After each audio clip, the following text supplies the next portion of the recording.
everyone, my name is Shauna in case you don't know, and welcome back to another video. In today's video, I'm going to be doing a September and October reading wrap up. So in case you haven't seen any of my recent videos, mentally I haven't been doing the greatest. So in September, I read a total of one book. And there was no way I was going to make a video and just be like, here's the singular book that I read in the month of September. And so I decided to combine September and October. Also, the book I read in September was a reread, so it would have literally been a 2-second video where I said, here's the book that I reread. You all know my thoughts on it. And that would have been the video, so that's why I'm combining them together. So in September, I read one book and I gave it 5 stars. So my average star rating for September is 5 stars. And my least favorite and favorite book of the month is the same book. And this book is Harry Potter and the Chamber of Secrets. So this is the only book that I finished in September. Yeah. Mental health was mental healthing that month, and I have been having a lot of improvement lately. Obviously, I'm not like perfect, but this was the only book I managed to finish reading that month. Obviously a 5-star read. I love Harry Potter and the Chamber of Secrets.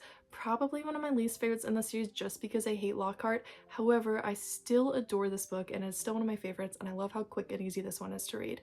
And I realized that I am a little bit behind on my Harry Potter rereading schedule for the year, so I mostly read Harry Potter.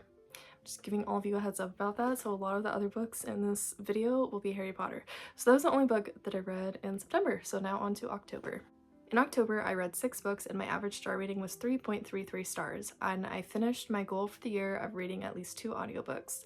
I also realized I was behind on my audiobook goal for the year. I feel like I've been really behind on my goals for this year, so I'm gonna have to cut back on my goals even more for next year because I need to be like realistic with the goals that I'm setting. So I ended up just choosing 2 books that were really short that I had on my phone to listen to an audiobook. Without further ado, let me get into the books that I read in October. So I started off with a tandem read, which I've never done before, and I don't think I'm the biggest fan of tandem reading.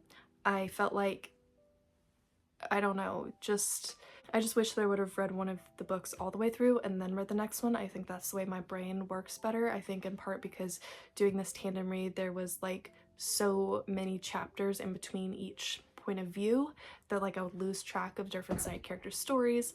I also found that the pacing would like vary drastically from one book to the other at certain points, and it just made it feel a little disjointed. It also made it feel like I wasn't making any progress whatsoever on the books that I was reading, so it took me freaking forever to do this tandem read. I will talk about each of them individually, but let me introduce them together. So first up is Empire of Storms by Sarah J. Maas. Doing the tandem read, this is the one that finishes first. I will include a picture on the screen of the like reading guide that I followed. I'm part of a book club and we were doing the tandem read as part of the book club, and this is the reading guide that they included for us to do. And then the one that I tandem read it with was Tower of Dawn by Sarah J. Maas. These books take place in the same time sequence in the series, which is why a lot of people do a tandem read. I think I would have enjoyed them slightly better if I didn't do a tandem read though, but it's fine. It's fine. I still mostly enjoyed these books. So in case you don't know, the Throne of Glass series is a fantasy series, and it follows this girl who is an assassin, and she is working in some slave mines when the prince comes to her and says, if you enter this tournament, win the tournament, and become my father's private assassin, then you will eventually gain your freedom. So it's giving a second chance to her, and it's giving her a chance for her freedom. The series obviously has progressed a lot from there. There's now fae and magic, which I feel like most people know when they think about this series, but if you're new to the series, that is the huge fantasy elements in this series. So honestly, with Empire of Storms, I felt like a lot of this book was just filler and setting up for the final battle, which is like fine. It isn't the end of the world. I just personally am not a huge fan of fillers, which is something I struggle with a lot because there's so many favorite series in mine where there is filler books, and I have to admit, like, I love spending time with the characters, which I love spending time with most of the characters in here, but it honestly serves not that much of a point except to be a filler. I think this book could have and should have been drastically cut down. My choice for what chapters to be cut down would have been Selena's chapters. I know that she's the main character, don't get me wrong, I just honestly do not care for her at this point in this series, and I honestly am not a fan of her romance. I can't get over the fact that her lover was introduced as being related to her. I don't care that it was distantly. Why was he introduced pretty early on as being related to her? I don't like that. With Selena in the series, I found her really annoying in the first book in An Assassin's Blade, and then in book 2 and 3, I really enjoyed her characterization, but around book 4, didn't care for her anymore, and by this book I just really do not have any strong positive feelings about her. She's not awful, she's just not great. However, it was these side characters and their romances that really carried this book for me. There is so many side character romances that I absolutely adore in this series, and there's so many side characters that I adore. I don't want to spoil who ends up with who, but some of my favorite characters are Dorian and Lysandra and what is her name? Alide. I don't know if I'm saying her name right, but yeah, she's one of my favorites. So honestly, that's a huge reason why I ended up enjoying this book, because of the side characters and their romances, because I don't care about the main character and her romance anymore. I really liked how this book addressed periods and like discussed that, because that's something that we need to see more, especially in books where there's a huge survival elements, and I really liked how that was included in this book. However, one of my major complaints about all of Sarah J Maas's books is that she just has sentences and phrases and descriptions that are so unnecessary and gross, and a lot of them have to do with like gender. I wrote down a few in my review and I'm gonna read a few of them off to you right now. They are a bit icky, and I do want to warn you about that. You know, you ladies can let us males do things every now and then. There's a lot of like males versus females instead of like women and men in her series, I've noticed, and I find that like the way that she talks about gender just irks me a bit. Next one is the eye narrowed with a hint of female temper. Like, what? Next up, part of her sat up straight at the harshness, the maleness in that tone, and the set of those broad shoulders. Again, gender, like, why is gender being discussed in this way? And then the final one that I've written down in my review is, and it was the purely male promise that made her bare her teeth. Again, relating to gender, just like the way that she discusses gender a lot and terminology that she uses a lot for it, it just doesn't sit right with me, and it gives me a bit of the ick. And most of the sentences that I find that she is like doing this that I feel like icky about, it are so uncalled for. They pull me out of the story. The story could have been 100 times better without them in there, and it's just like cringy and icky, and I just don't understand why there are so many of these lines in her books. This is now the 6th book that I've read of hers, and I have noticed sentences like that in every single book that I've read of hers. And I think honestly, if she had an editor who was like, let's chop these, her series and her books could be a lot better. So I ended up giving Empire Storms 3 stars out of 5. So decent, but as I said, mostly filler, and I'm not the hugest fan of Sarah J Maas's writing style. Then because I was doing the tandem read, I finished Tower of Dawn next. So Tower of Dawn doesn't follow Selena Sardothian. It follows Kale, which I know is a very hated character. However, I love him and he is my favorite character in this series. So because of that, I think I was set up to enjoy this book more than the average person. A lot of the reviews for this book have to do with Kale, about whether people like him or don't like him, and honestly I think whether you like this book or not is gonna have to do with Kale, but you have to read this book in order to continue with the series, because there's a lot of information revealed in here that is important. So I had a problem with this book and the way that it started off. It started off as if a character is like, it's the end of the world, that my legs aren't working and that they're paralyzed and I need to go get them magically cured. I think that concept in books is inherently problematic, this idea that we need to cure all disabilities and that your life is forever destroyed by disabilities. However, the book sort of like took on a different tone and shifted a lot by the end of the book, and it became more of a point of like wanting to somewhat improve where this person was at, like in terms of their ability to move their legs, but also accepting that they are going to have a disability for the rest of their life and then that's okay. And I think that shift was good, but I think so much of this book was just wrapped up in this need to magically cure a disability, which again is an inherently problematic idea and concept. Like, I understand the need or the want that people have to want to get rid of their disabilities. Trust me, I'm disabled. However, I think we shouldn't have disabled characters always have their disabilities magically cured in fantasy books. Disabled people exist, disabled people are there, and their disabilities may cause difficulties in their life, but it shouldn't be a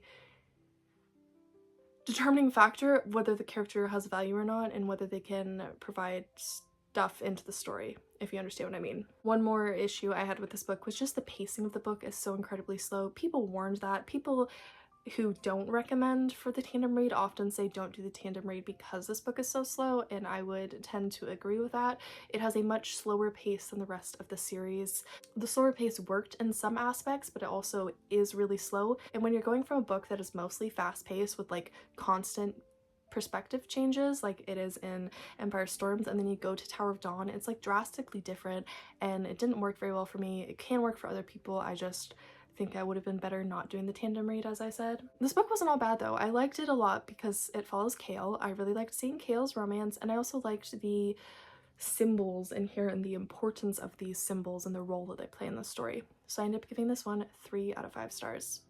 And then I read Emergency Skin, which is the 3rd short story in the Forward collection, and it is written by N.K. Jemisin, and the narrator is Jason Isaacs. There's other ones I want to read in this Forward collection, but this is just the one that like I had on Audible. I think it was because my dad listened to it and then I listened to it. I think that's why it was on there, because if it were up to me, I probably would have bought like the Forward collection together, because I think that would have been the better bang for the buck, if that's an option. Or I would have like started with book 1 in the Forward collection.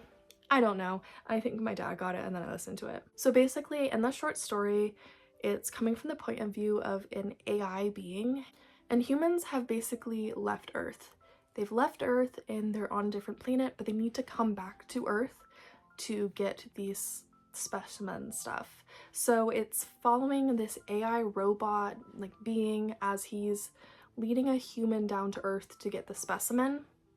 But Earth isn't exactly as it was described to the man who was coming down, and he starts to question things about his planet that he was from. So I love the concept of this short story. I love concepts of seeing how the Earth will look in the future.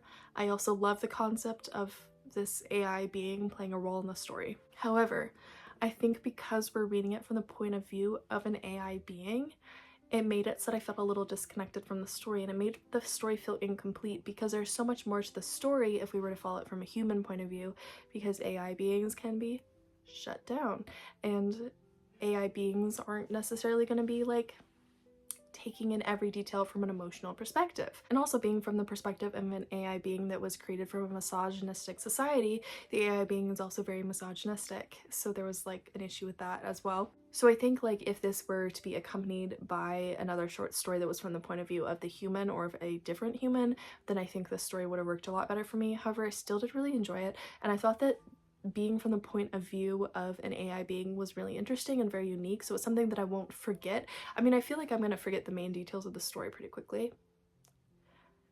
I don't know why, I just get that sense, but I feel like I won't ever forget the point of view of the story.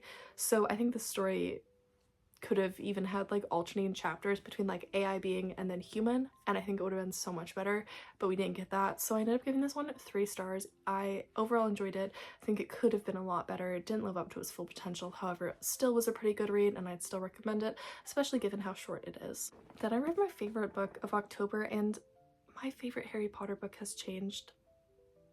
I can't believe I'm saying this, and I need to update my Goodreads reviews to reflect this. My favorite Harry Potter book is now Prisoner of Azkaban. I can't believe I'm saying this. I think the first 3 books have the best pacing, and I think as I'm getting older, I'm really recognizing that pacing plays a huge role in terms of how much or how little I enjoy a book and a series in general, and I think that's a huge reason why. And I also really, as I get older, have been appreciating and enjoying the Marauders more. This book has one part though that I think that part is why it took me so long to like shift my favorite book, and that's because I really don't like how Hermione is treated by Harry and Ron for a large section of this book, and it shouldn't be up to a professor to be like, hey, stop treating your friend like dirt. So I'm frustrated by that, and I think that's why it took me so long to accept that this is not my favorite. But yeah, this is not my favorite, and I can't believe I'm saying that, but it is. Then the second audiobook that I read that helped me complete my audiobook goal for the year was an audiobook that I got for free off the iBook store. This one's going to be a little hard to explain. So this one is called Was She Wicked, Was She Good? It's by M. Rickert, and it was narrated by Ramon de Ocampo. So I strongly disagree with the synopsis on Goodreads. The synopsis on Goodreads said, not all anniversaries are happy occasions. One family copes with the damage that remains after being victims of a home invasion. That is not a good description of this story. The story isn't exactly about a home invasion, and I don't think the words home invasion were even used. Yeah, I disagree with the wording of home invasion. So it's more about these two parents as they're struggling with having a girl who is troubled. She is killing and torturing and being very inhumane to magical beings. You find out generally what these magical beings are eventually in the story. So the imagery in here is very graphic. A lot of people DNF'd this book before they even figured out that it was magical beings and not animals. The way it was worded, it could literally be innocent little animals.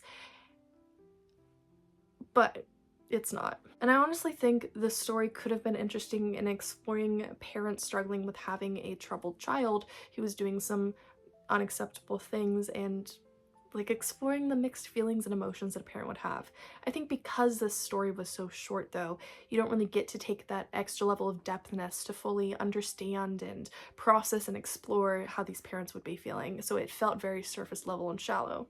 I also think the home invasion thing, like, the more I'm thinking about it, maybe it's saying that the magical beings were like invading the home. I don't know. If that is what the home invasion is referring to, the home invasion was 100% justified. But yeah, I'm second guessing and like thinking differently about this book now that it's been some time and I can rethink the home invasion thing. I still don't think they should have used home invasion in the description, whatever. But that's basically my thoughts on this book. Honestly, if you struggle with violent imagery, skip this book. 100% skip it. I could only handle the violent imagery because I had read reviews and I understood and knew what the magical beings were, because I think that if I had started reading this book and I had heard those descriptions and I thought it was about innocent animals and not magical beings, I would have started crying. So I overall would say that I didn't really like this book. I didn't really take anything away from it. It's not a book that's going to be like memorable for me, so I gave it 1 star out of 5. And then I read another Harry Potter book for my reread. I almost finished 3 Harry Potter books in the month of October, but that didn't happen. I was so close, but just 2. So this one that I read is Harry Potter and the Goblet of Fire, of course. This was my previous favorite one of the series. Again, pacing. This would still be my favorite one in the series if the pacing was a bit faster at points. I love this one, obviously, and I read this edition, which I've never read before, and the interesting details that I noticed about this edition is that there's a map, which I find fun and cool, and I also have noticed that the chapter headings are different because indeed, like, I don't know if it's all editions, just the American editions, there's like the 3 stars of the page number. There's just stars at the top and there's no pictures. So of course I love Harry Potter and the Goblet of Fire. I think the only thing really new that I have to say about it, because I don't want to like constantly repeat myself, is that I was looking through this like the Art of Harry Potter book recently, like working on cosplay plans with a friend. And in this book it mentions that Voldemort, before he is fully restored to his body, is drinking Nagini's milk. I opened this Art of the Harry Potter book. I'm not going to show it on here. It's not something that like I even feel comfortable looking at, but in this Art of Harry Potter book, I don't know what I thought about Nagini's milk. It shows Nagini with breasts, and it's not like 2, it's like multiple down her snake body, and little baby Voldemort sucking on her tits. Like, the Art of Harry Potter is like the concept art for this series, for the movies. Was that a possibility of being in the movies? Because that's like scarring just for me to see those drawings. And the fact that like that is essentially what this book is saying, like, that's just a detail that I read and just ignored. Like, I don't know. It wasn't a detail that I felt was important, but now my thoughts on that detail are completely changed because of this Art of Harry Potter book. Whoa.